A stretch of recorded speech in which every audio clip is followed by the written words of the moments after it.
on these beats. There are times when you might feel aimless. You can't see the places where you belong, but you will find that there is a purpose. It's been there within you. Tels les astronautes ont différentes appréhensions des planètes, de la même manière, la définition ou la perception de l'entrepreneuriat varie d'un entrepreneur à un autre.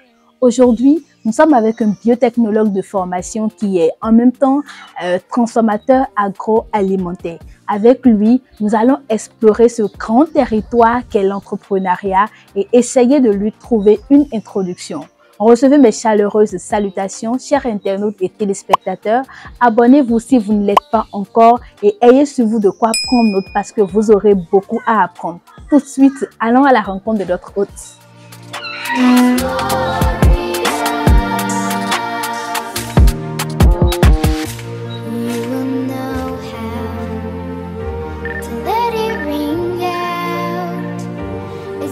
Bonjour monsieur.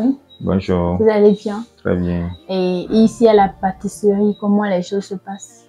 Bon, ça va. Ça va très bien par la grâce de Dieu. Alors, dans votre domaine, dites-nous ce que c'est que l'entrepreneuriat. Bon, de façon particulière en boulangerie, en pâtisserie, c'est ce que nous faisons.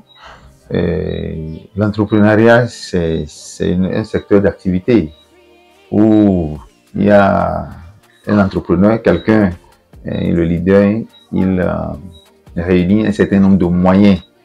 Je parle de moyens sur le plan financier, de moyens humains et des équipements pour pouvoir produire les différents produits de pâtisserie, les pains, les croissants, les biscuits et ses consorts destinés à un marché qu'il a déjà ciblé.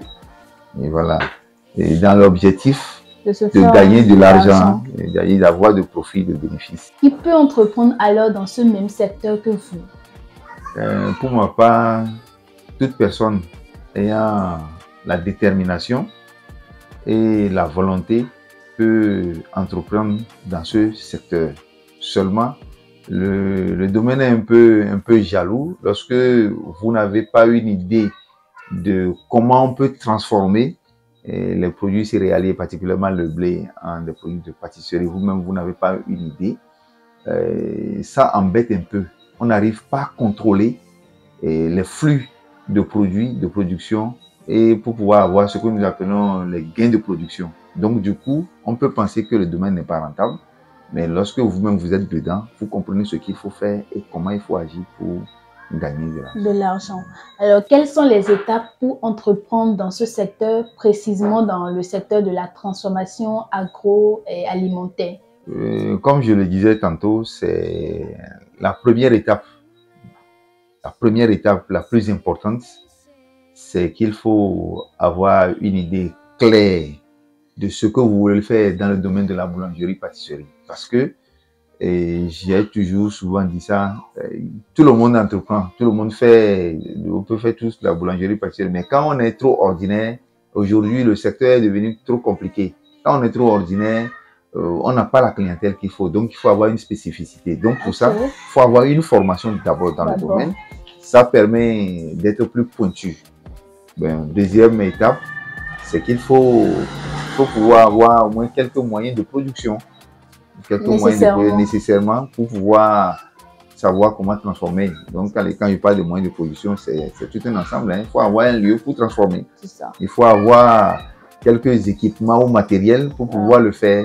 Il faut avoir la connaissance et il faut maintenant avoir un marché parce qu'il ne faut pas produire et regarder ce qu'on a produit. Non, quand vous produisez, il faut pouvoir vendre. Donc, celui à qui vous voulez vendre, il faut avoir un marché déjà cible qui vous permet de pouvoir vendre le produit. Donc, du coup, quand vous avez tous ces éléments et vous-même, vous avez la détermination, la volonté, parce que je le dis toujours, en matière de pâtisserie particulièrement, il faut avoir la passion de la chose.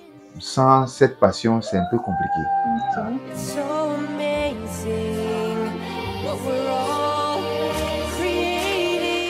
Quelle mentalité faut-il avoir en tant qu'entrepreneur?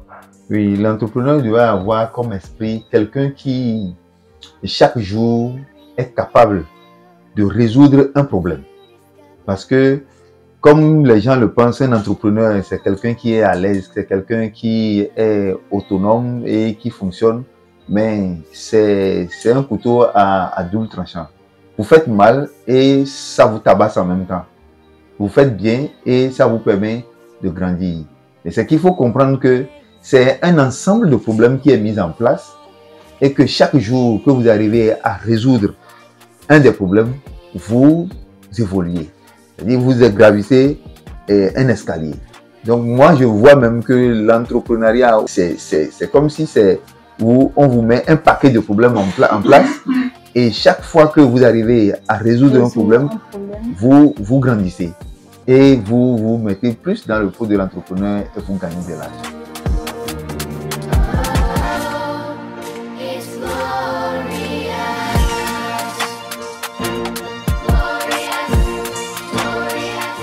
L'entrepreneur, c'est quelqu'un qui vient résoudre un problème, a dit M. Agbonzimo. Et voilà, tout a été dit en ce qui concerne le secteur de la transformation agroalimentaire. Je pense bien que vous êtes plus que outillés maintenant, vous qui envisagez faire carrière dans ce domaine. Et je vous souhaite déjà bonne chance. Merci beaucoup pour l'attention et à très bientôt.